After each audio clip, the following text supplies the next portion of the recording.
பங்குனி மாசம் நல்ல இளவேணிற் காலம் பழனிக்கு வந்தா உன் தெய்வீக யோகம் பழனிக்கு வந்தா உன் தெய்வீக யோகம்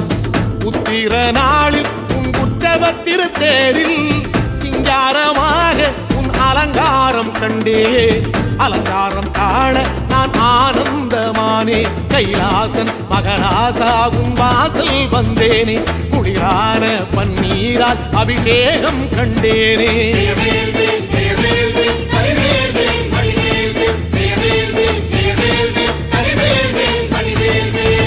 தென்பழனி தேடி உன் தென்பழனி தேடி திருநீரு பூசி நான் ஓடோடி வந்தேன் திருநீரு பூசி நான் ஓடோடி வந்தேன்